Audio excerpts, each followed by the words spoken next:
Hi, welcome to ఇష్టమైన వంట channel. ఇవాళ కర్రీ వచ్చేసి మనము బీరకాయ శనగపప్పు కర్రీ చేసుకుందాం. చాలా అంటే చాలా టేస్టీగా ఉంటుంది. ఒక 1 కేజీ బీరకాయను ఇలా చిన్న చిన్న పీసెస్ లాగా కట్ చేసేసుకోవాలి. ఒక ఆనియన్ కూడా తీసుకోండి, సరిపోతుంది ఒక ఆనియన్.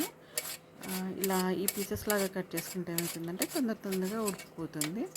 సో అన్నీ ఒక కేజీ బీరకాయకి ఒక కొంచెమే శనగపప్పు తీసుకున్నాను. మీకు కావాలంటే శనగపప్పు క్వాంటిటీ ఎక్కువ కూడా తీసుకోవచ్చు.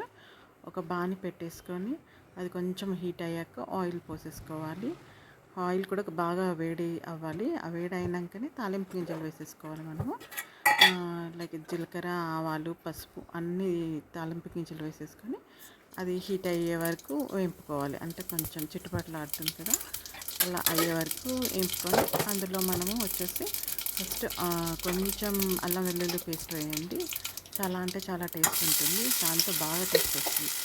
కొంచెం 1 స్పూన్ అల్లం వెల్లుల్లి పేస్ట్, కొంచెం ఎక్కువ పర్వాలేదు, కొంచెం అది కూడా గోల్డెన్ బ్రౌన్ కలర్ వచ్చేంత వరకు అటు ఇటు ఆయిల్లో వేయించుకోవాలి. తర్వాత మనం ఒక ఆనియన్ కట్ చేసుకున్నాం కదా, అది కూడా వేసేసుకొని కొంచెం కలర్ చేంజ్ అయ్యేంత వరకు అది కూడా వేయించుకోవాలి. మనం ఆల్రెడీ శనగపప్పు ముందే వాటర్లో నానబెట్టి పెట్టుకోవాలి, కొంచెము ఒక 10-15 మినిట్స్ ముందు.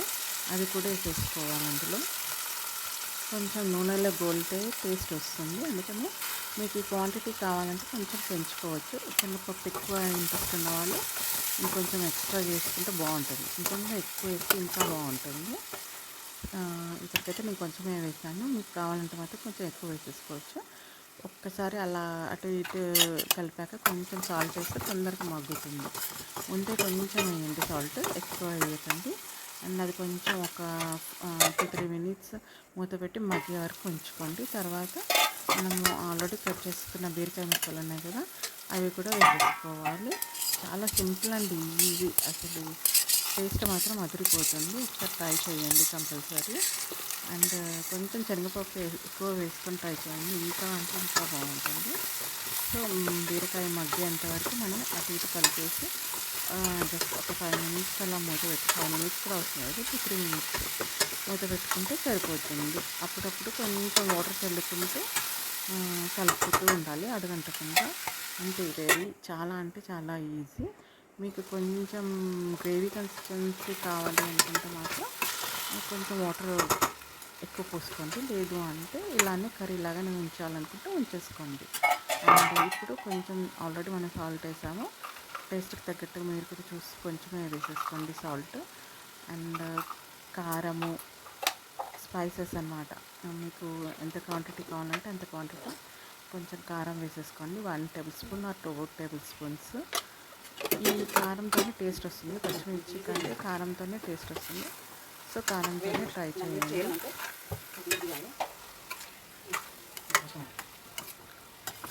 యాక్చువల్గా బీరకాయకున్న వాటర్తోనే సఫిషియంట్ ఉడుకుతుంది. బట్ కొంచెం అలా మూతపెట్టి కలిపారనుకోండి బాగా తొందరగా మగ్గుతుంది. సో బీరకాయలో వాటర్ ఉంటుంది కాబట్టి తొందరనే మగ్గుతుంది. సో మీకు వాటర్ కన్సిస్టెన్సీ కొంచెం అలా కావాలి అనుకుంటే మాత్రం కొన్ని వాటర్ పోసుకోండి, ఎక్కువ పోసుకుంటే మళ్ళీ టేస్ట్గా ఉండదు. అండ్ మళ్ళీ ఎందుకు చెప్తున్నానంటే శనగపప్పు వేస్తే ఇంకా టేస్ట్ ఉంటుంది. మీరు ఒకసారి ట్రై చేయండి శనగపప్పు ఎక్కువ వేసి.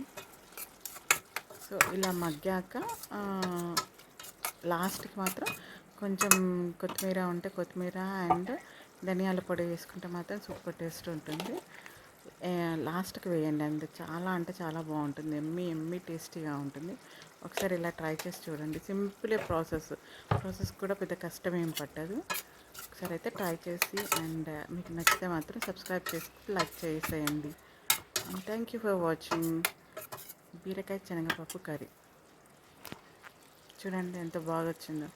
ఒకసారి మాత్రం కంపల్సరీ ట్రై చేయండి. And please do like and subscribe.